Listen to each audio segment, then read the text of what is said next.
the point I'm trying to bring up is that most normative Christian translations are going to translate the Greek word that we're going to see here in a moment as a personal pronoun of him. But when we go back up to the Greek, I just want you to see this real quick.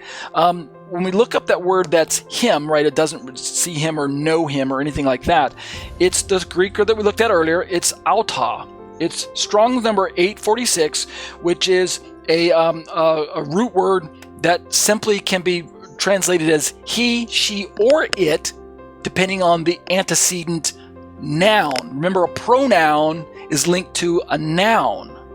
So when we look at what type of morphology, what part of speech, what case, what gender, what number, things like that, we can see by hovering over this particular Greek link here in this tool that I'm using, that this personal possessive pronoun is in the accusative case. It's a neuter third person singular.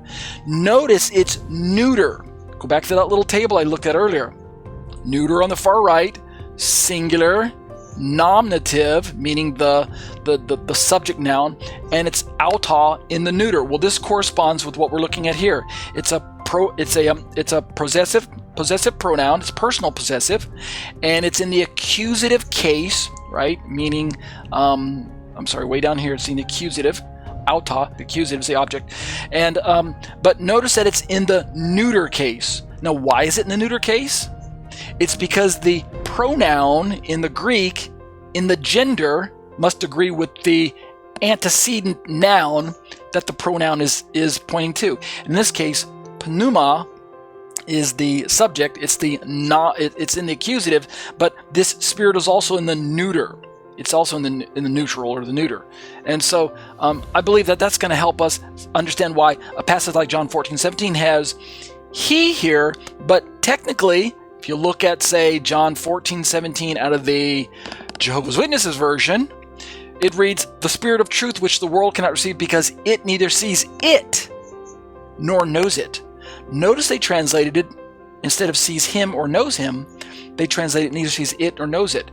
They're saying that because, and they tell you in a number of ways over here, the term pneuma is in the neuter gender, and therefore neuter pronouns, I'm reading from here on this side, the pronouns are used when referring to it.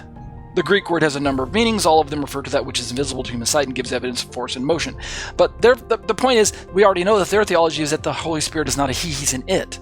But they're borrowing that theology, they're getting some of that theology from the fact that the Greek in places is using personal pronouns. I'm trying not to get too technical. Is using personal pronouns that can be translated as either he or it. In this case, here's one case in John 14:17 where the pneuma, it doesn't mean that the pneuma himself is neuter. It just means that the Greek word is neuter. In fact, to confuse you a little bit more, the Hebrew word for spirit is ruach, and it's feminine. And the Greek word for ruach, for spirit, is pneuma, and it's neuter. And the Latin word for spirit is spiritu, and it's masculine, right? Go figure. Depending on which language you go through, the word spirit can go from feminine to neuter to masculine. So don't get too wrapped up around that as to the gender of the Holy Spirit. We're just talking about the language itself.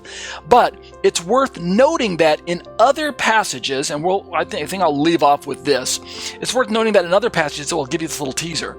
In John 15:26, Yeshua says, "When the Helper, whom I will send to you from the Father comes, the Spirit of truth, whom the Father sends, he will bear witness concerning me." So in 14:26, Jesus, speaking to his disciples, speaks of this helper. And this is where we get the word parakletos that we looked at earlier in the commentary, which most people know is rooted in the Greek word paraclete. This is just simply the